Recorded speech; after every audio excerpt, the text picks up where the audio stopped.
Hello, bachcho, let's read this question. The question says, consider the polynomial fx is equals to 1 plus 2x plus 3x square plus 4x cube. Let s be the sum of all distinct real roots of fx and let t is equals to mod of s. The function f dash x is option A, increasing in minus t to 1 upon 4 and decreasing in minus 1 upon 4 to t. Option B, decreasing in minus t to minus 1 upon 4 and increasing in minus 1 upon 4 to t. Option C increasing in minus t to t, option D decreasing in minus t to t. तो यहाँ पर हम क्या करते हैं, की concept लिख लेते हैं। क्या है हमारे पास इस क्वेश्चन का की कॉन्सेप्ट, कि अगर हमारे पास कोई फंक्शन होता है एफ एक्स, ओके, और एफ एक्स हमारे पास कोई फंक्शन है and if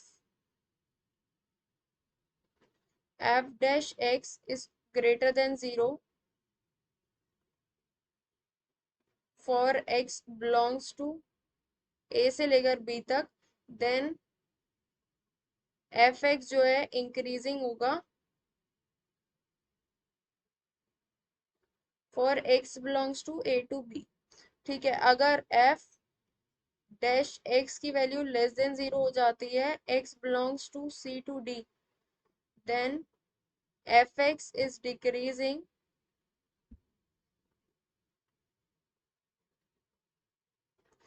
from x belongs to c to d. इस इंटरवल में एक्स एफ एक्स डिक्रीजिंग हो जाता है, पर अगर एफ डैश एक्स जीरो से लेस हो और अगर ये एफ डैश एक्स जीरो से बड़ा हो किसी इंटरवल में, तो इस इंटरवल में एफ एक्स जो है हमारा क्या हो जाता है, इंक्रीजिंग हो जाता है।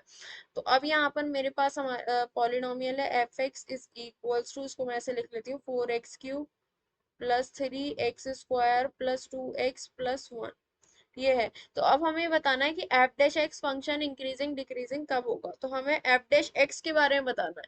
यहाँ पे बात जो हुई है वो एफ एक्स की हुई है कि एफ एक्स कब होगा, तो एफ डैश एक्स के लिए हमें क्या एफ डबल डैश एक्स को चेक करना पड़ेगा। एफ एक्स के लिए हमने चेक किया था एफ डैश एक्स को, तो एफ डैश एक्स के लिए हमें एफ डबल डैश एक्स को चेक करना होगा कि वो लेस देन जीरो कब है और ग्रेटर देन जीरो कब है। तो सबसे पहले हम एफ डैश एक्स निकालते हैं।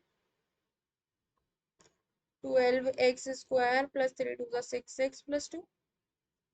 अब मैं निकालती हूँ एफ डबल डैश एक्स, तो ये कितना हो जाएगा, 12 2 24x प्लस 6। ओके, अब यहाँ पर हमें देखना है कि साइन कब कब साइन कहाँ पे पॉजिटिव कहाँ पे नेगेटिव होगा। तो ये अब हम पहले जीरो पे देखते हैं, जीरो कब होगा, ये F x F double dash x zero कब होगा, एक्स इज इक्वल्स टू -1/4 पर। -1/4 पर ये वैल्यू क्या होगी, जीरो के बराबर होगी। तो लेस देन जीरो कब होगी, जब एक्स की वैल्यू -1/4 से less, when x is less than -1/4 होगी। अगर मैं इसमें रखकर भी देख लूं कि जैसे हम -1 रखकर देखते हैं, तो -24 प्लस 6 विच इज नेगेटिव, तो ये क्या आएगा, एफ डबल डैश एक्स हमारा क्या हो जाएगा, लेस देन जीरो हो जाएगा। सो एफ डैश एक्स हमारा क्या हो जाएगा, डिक्रीजिंग हो जाएगा फॉर एक्स लेस देन, अगर f जो है x हमारा ग्रेटर देन -1/4 हो जाए। इसको हम रख कर देखते हैं, अगर मैं जीरो रख के देखूं तो पॉजिटिव 6 आएगा, पॉजिटिव है। तो एफ डबल डैश एक्स हमारा क्या आ रहा है, पॉजिटिव आ रहा है। सो एफ डैश एक्स हमारा क्या हो जाएगा, इंक्रीजिंग हो जाएगा जब x की वैल्यू ग्रेटर देन -1/4 हो।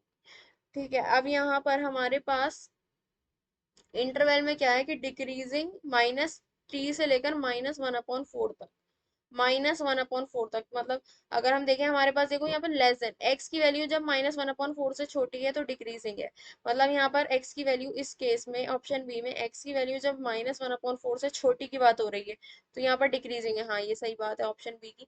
और आ, और यहाँ पर जब x की वैल्यू -1/4 से बड़ी है, x की वैल्यू -1/4 से बड़ी है, तो ये फंक्शन क्या है, एफ डैश एक्स इंक्रीजिंग है, तो यही होना चाहिए।